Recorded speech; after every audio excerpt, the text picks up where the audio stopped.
জানাজা পড়ার পর যখন কবরে রাখা হবে একটাই দোয়া পড়বেন। দোয়া পড়ো যে কি দোয়া? বিসমিল্লাহি ওয়া আলা মিল্লাতি রাসূলিল্লাহি সাল্লাল্লাহু আলাইহি ওয়াসাল্লাম। নাকি কবরের নামার তো এটাই না? এবার নামিয়ে দিবে। নামার সময়তে ছেলে কি বলবে, নামার সময়তে বেটি কি বলবে, নামার সময়তে গ্রামের লোক কি বলবে, নামার সময়তে ভাতিজা কি বলবে। তাই কবি নিজের ভাষাতে বলছেন, কাহা আহবাব নে দফন के वक्त अब हम वहाँ का हाल क्या जाने, लिहाज तक आपकी ताजीम कर दी आगे आपके अमाल जाने। কি বলবেন? কাহা আহবাব নে, ছেলে মেয়েরা বলবে, রিশতেদার বলবে, কাহা আহবাবনি আব হাম ওহা কা হাল ক্যা জানে, কবরের হাল কি জানি আমরা জানি না রে। লিহাজ তক আপকি তাজিম কর দি, কবর তক তোকে নামিয়ে দোনো তোর ইজ্জত করে দিনু, আগে আপকে আমাল জানে, আগে এখন তুই জানিস আর তোর আমল জানে।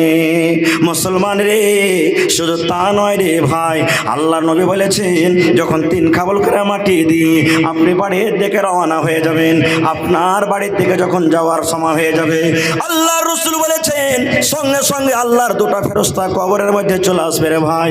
ওই কবরের মধ্যে আসা পর ওই যাকে কবরে রাখা হলো ওই মাইয়াতটা, আপনি যে হাঁটছেন আপনার জুতার আওয়াজ, আপনার চাপ্পালের আওয়াজ ও কানে শুনতে পাবে। এই যে আমাকে দফন করে চলে গেল, ওই গ্রামের লোকেরা চলে গেল, আমার ছেলেরা চলে গেল, ওই দেখো মন্ডল সর্দারেরা চলে গেল, ও কিন্তু চাপ্পাল জুতার আওয়াজটা শুনতে পাবে। এরকম শুনতে না শুনতে কবরের মধ্যে 2টা ফেরেশতা আসবেন। 2টা ফেরেশতা আসার পর আমাকে আপনাকে কবরের ভিতরে উঠিয়ে বসাবেন।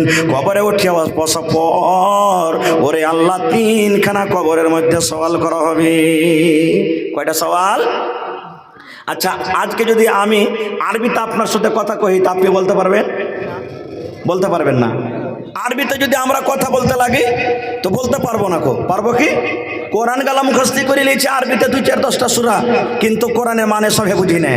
কিন্তু মুসলমান রে, যেমনই আমি মরে যাব আপনি মরে যাবেন, কবরে যেমন রাখা হবে ওখানে বাংলা ভাষার চলবে না, ওখানে ইংরেজি ভাষার চলবে না, ওখানে উর্দু ভাষার চলবে না, ওখানে নেপালি ভাষা চলবে না, ওখানে চাইনিজ ভাষার চলবে না। একটাই মাত্র কবরে ভাষা থাকবে, সেটা হলো আরবি ভাষা। সেই ফেরেশতা 2জন আমাকে আপনাকে কবরের মধ্যে উঠিয়ে বসাবেন। ওই সওয়াল গালা কিন্তু আগোটা আউট হয়ে গেছে, সওয়াল আগে আউট হয়ে গেছে। এখন আপনি ইমতান দিতে যাবেন, ইমতান পরীক্ষা দিয়ে দিলেন, পরে যদি দেখলেন সওয়াল আউট হয়ে গেছে ওই ইমতানটাকে রদ করে দেওয়া হয় কি হয় না? আরে সওয়াল আউট হয়ে গেছে, এটা ক্যান্সেল ইমতান। কিন্তু মুসলমান 1400 বছর আগে মাত্র নবী 3টা সওয়ালকে আউট করে দিয়েছেন, যে 3টা সওয়ালের তাইয়ারি আমাকে আপনাকে জীবন বেঁচে থাকা কালে করতে হবে। কি 3টা সওয়াল? শুধু সওয়াল আউট করেননি, নবীজি তার জীবনে জবাবও দিয়ে গেছেন, সওয়ালের জবাব দিয়ে গেছেন। কি সওয়াল করা হবে? নবী বলেছেন বেটা ছেলে হোক কিংবা বেটি ছেলে হোক, নর হোক কিংবা নারী হোক, আল্লাহ রাসূল বলেছেন ওই ফেরেশতা 2টা আসবেন আর আসার পর কবরের ভিতরে উঠিয়ে বসাবেন। উঠিয়ে বসিয়ে প্রথম সওয়াল করবে, এ আল্লাহর বান্দা রে, আল্লাহর বান্দি, মান রাব্বুকা, মান রাব্বুকা, তোমার রবকে, তুমি তোমার রবকে, তোমার মালিককে, তোমার পালনহারকে, মান রাব্বুকা, তোমার রবকে। বেয়াদবি মাফ করবেন, এতটি লোক সামনে বসে আছেন, ধরেন আজকে কবর মনে করলেন বোঝার জন্য, মান রাব্বুকা, দেখি কে উত্তরটা দিবেন, যে আর উত্তর কি হবে? জি, জোর করে বলেন। শিখেলেন ভাই, শিখেলেন।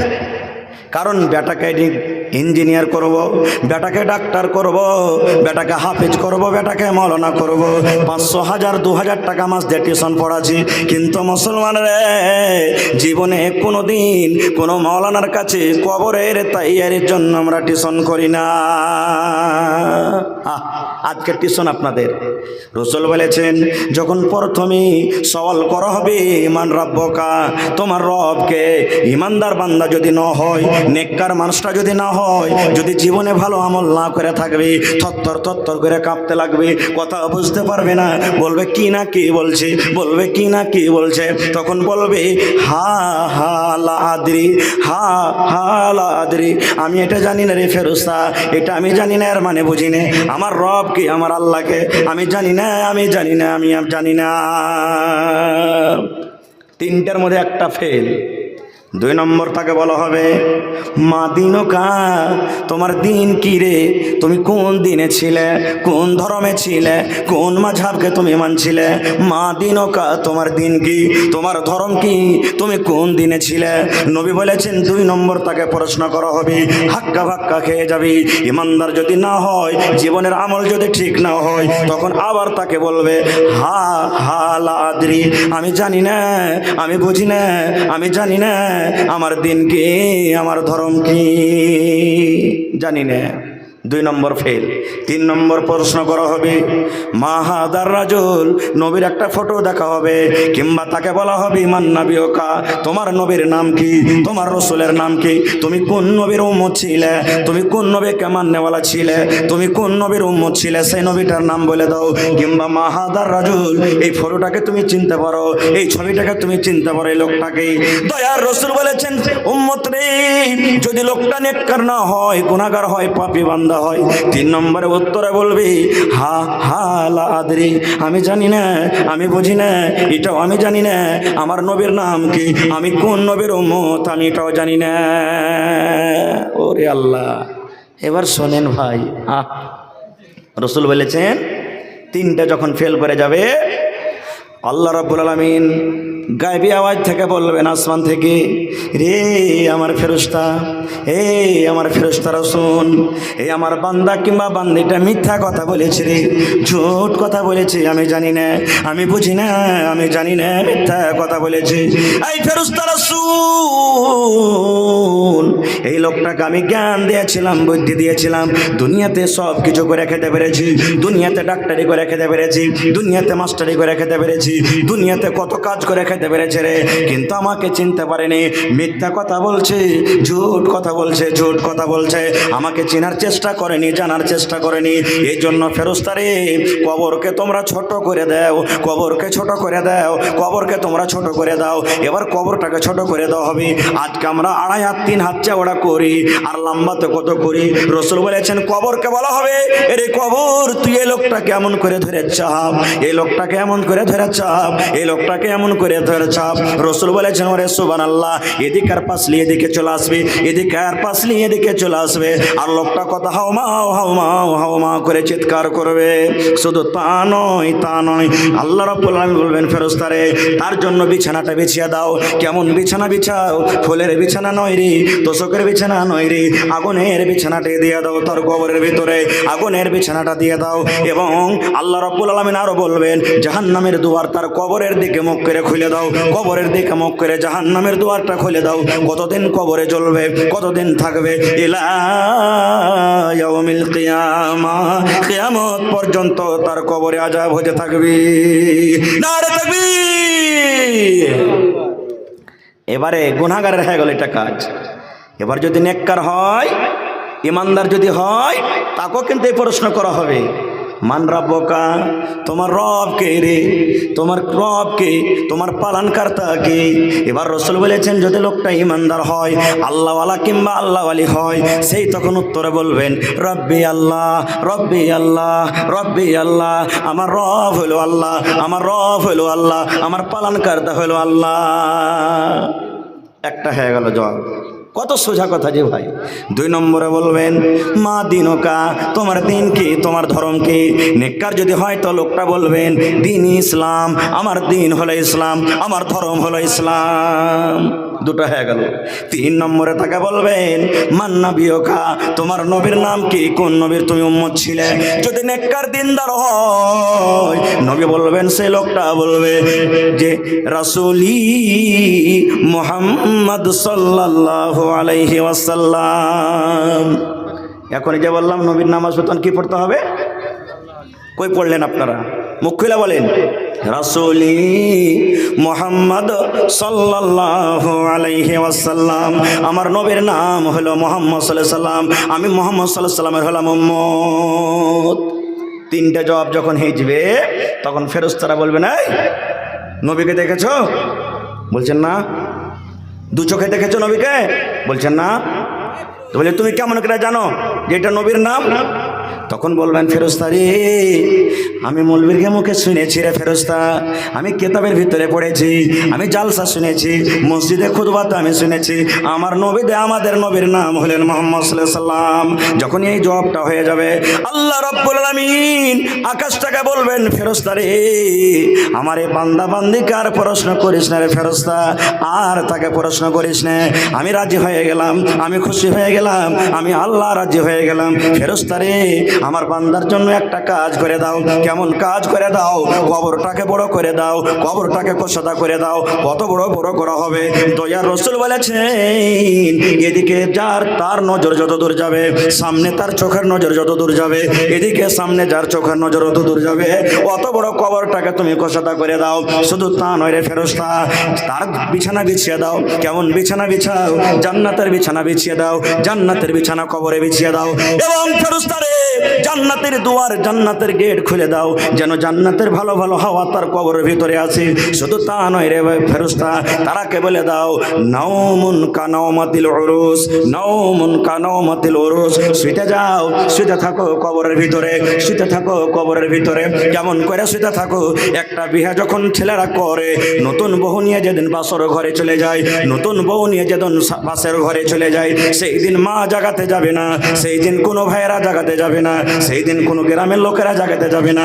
সেই রাতটা কত আরামের রাত হয়, সেই রাতটা কত খুশির রাত হয়। রাসূল বলেছেন, ওই বাসর ঘরের মতো তুমি কবরের ভিতরে শুতে যাও। কতদিন শুতে থাকবে? ইলা ইয়াউমিল কিয়ামাহ, আল্লাহ কথাকে বলবে কিয়ামত পর্যন্ত তুমি শুতে থাকো। এবার নেককার মানুষটা তখন বলবে, আল্লাহ তাড়াতাড়ি করে কিয়ামত করে দাও, আল্লাহ, আল্লাহ তাড়াতাড়ি করে কিয়ামত করো, আল্লাহ তাড়াতাড়ি করে কিয়ামত করো। কেন করো? কিয়ামত হতে গেলে কবর থেকে বাড়িয়ে যাব, আর কিয়ামত হতে গেলে হিসাব কিতাব করে আল্লাহর জান্নাতে চলে যাব। কবরে যদি এত ভালো বিছানা পাই, কবরে যদি এত আরাম পাই, তাহলে আল্লাহর জান্নাতে কত আরাম পাবো। এই জন্য বলবেন, আল্লাহ তাড়াতাড়ি করে তুমি কিয়ামত করে দাও। এবার গুনাহগার বলবে, আল্লাহ রে কিয়ামত করিও না, আল্লাহ তুমি কিয়ামত করিও না, আল্লাহ কিয়ামত করিও না, আল্লাহ তুমি কিয়ামত করিও না। কেন? কবরে যদি এত শাস্তি হয়, কবরে যদি এত আযাব হয়, তাহলে জাহান্নামের ভিতরে কত আযাব হবে। আল্লাহ তুমি কিয়ামত করিও না, আল্লাহ এই কবরটা ঠিক আছে, তুমি কিয়ামত করিও না। ভাইরে, এবার আর কি আযাব হয় জানেন? দয়ার রাসূল বলেছেন, একটা কানা ফেরেশতা কবরে আসবে, বহরা ফেরেশতা কবরে আসবে, শুনতে পাই না, শুনতে পাই না, বহরা ফেরেশতা কবরে আসবে। আর তার হাতে কি থাকবে? হাতুড়া থাকবে। কেমন হাতুড়া থাকবে রে ভাই? ওরে সুবহানাল্লাহ, এই দুনিয়ার হাতুড়া নয়, ওরে আল্লাহ যাকে আমরা গুর্জ বলি, গুর্জ বলি। দয়ার নবী বলেছেন, এত ওজন, এত ভারী হাতুড়া হবে। ওই হাতুড়া কানটা যদি পাহাড়ের উপরে রাখা হয়, পাহাড়ে যদি একটা বাড়ি মারা হয়, পাহাড় পিছে পিছে ছাতু বালি হয়ে যাবে। এরকম হাতুড়ার বাড়ি ওই ফেরেশতা তাকে কবরের মধ্যে রাখবেন, তাকে মারবেন, তাকে মারবেন, পিটবেন। ও হলো বহরা। কেন আল্লাহ তাকে বহরা করে পেটাবেন? এই জন্য বহরা করে পেটাবেন যে যখন তাকে মারা হবে, ও কত হাউমাউ করে চিৎকার করবে। আর বহরা মানুষ যতই কানবে, যত চিল্লাবে, মারিও না, বাঁচাও, মাকে মরে গেলাম গে মা, ও কানে শুনতে পাবে না, তার দয়াও ময়াও হবে না। হবে কি? শুনতে পাবে না, তার দয়া হবে না, লাগলো ওকে পিটতে থাকবে। কতদিন পিটবে? কিয়ামত পর্যন্ত। আর একটা কথা বলি যুবক ভাইরাকে, কত ভাইকে দেখবেন পেশাব করতে যায় এখনো পানি লাই না, মেলাই ভাই আছে পেশাব করতে যায় পানি লাই না। ভাই রাসূল বলেছেন, পানি না পাও তো ঢেল লিয়ে যাও, ইট লিয়ে যাও, তুমি পেশাবটা এমনি করিও না খো। কিন্তু কত ভাই দেখবেন পেশাব করলে লল ঝুঁকিয়ে চলে এলো, বাস পারতে থেকে গেল না। রাসূল বলেছেন, আল্লাহ নবীর জামানাতে একজন সাহাবী, তাকে যখন মাটি দিতে গেলেন, কবর দিতে গেলেন, যেমনই মাটি বরাবর করে দেওয়া হলো, দয়ার নবী আল্লাহু আকবার, আল্লাহু আকবার, আল্লাহু আকবার, আল্লাহু আকবার জোর জোর করে নবী পড়িতে লাগলেন। যেমনই মাটি দেওয়া হলো, নবীজি জোর জোর করে আল্লাহু আকবার, আল্লাহু আকবার পড়িতে লাগলেন। সাহাবায়ে কেরাম বলছেন, ফাকাব্বার না, আমরাও জোর জোর করে পড়তে লাগলাম নবীর দেখা দেখি। মাটি টাটি দেওয়া হয়ে গেল। তখন একজন সাহাবী বলছেন, হুজুর ব্যাপারটা কি? আজ আপনি একটা আমল করলেন যেটা জীবনে কোনোদিন করেননি। বলছেন, কি রে বাবা? বলছে, মাটি দেওয়ার পর আপনি আল্লাহু আকবার, আল্লাহু আকবার জোর জোর করে এখানে পড়লেন। রসুল বলছেন সাহাবীরে, এই জন্য আমি আল্লাহু আকবার পড়লাম রে বাবা। যখন লোকটাকে মাটি দেওয়া হলো, মাটি দেওয়ার পর তাকে কবরে এমন জোর করে চাপ দিয়েছি, কবরে এমন করে চেপেছি, এদিকের পাশলি এদিকে গেছে, এদিকের পাশলি এদিকে গেছে। তখন আমি আল্লাহু আকবার পড়লাম। যখন পড়িতে লাগলাম তখন তার আযাবটা বন্ধ হয়ে গেল। সাহাবীরা বলছেন হুজুর, এই লোকটাকে কেন এরকম আযাব দেওয়া হইল, এই লোকটাকে কেন এরকম শাস্তি দেওয়া হলো? দয়ার রাসূল বললেন সাহাবীরে, এই লোকটা এমন নেককার, এই লোকটা এমন দিনদার, এই লোকটা এমন পরেজগার, আজকে তার জানাজাতে ৭০,০০০ ফেরেশতারা জানাজাতে শরীক হয়েছেন। শুধু তা নয় রে, লোকটা যখন মরলো আল্লাহ রাব্বুল আলামিনের আরশ পর্যন্ত কেঁপে উঠেছে। কিন্তু এত বড় শাস্তি কেন দেওয়া হলো? একটাই মাত্র গুনাহটা হলো খুব ছোট, গুনাহটা হলো খুব বড়, কিন্তু বাঁচাটা হলো খুব আসান। চাইলে বাঁচতে পারতো। কেমন গুনাহটা? বলছেন নবী গো, গুনাহটা কেমন গো নবীজি? বলছে যখন পেশাব করতে বসতো, পেশাব করার সময়তে পেশাবের ছিটা থেকে বাঁচত না, পেশাবের ছিটা থেকে বাঁচত না। খুব এবার আপনি বলেন ভাই মুসলমান, পেশাবের ছিটা থেকে না বাঁচার কারণে যদি এত বড় শাস্তি হয়, তাহলে আপনি যে পেশাব করে এলেন, পানি টানি কিচ্ছু নিলেন না, আপনার লুঙ্গিতে থাকলো, পায়জামাতে থাকলো, তাহলে হালাতটা কি হইতে পারে? একটু বাঁচতে পারলেন না আপনি, একটু বাঁচতে পারলেন না খো ভাই মুসলমান। তাহলে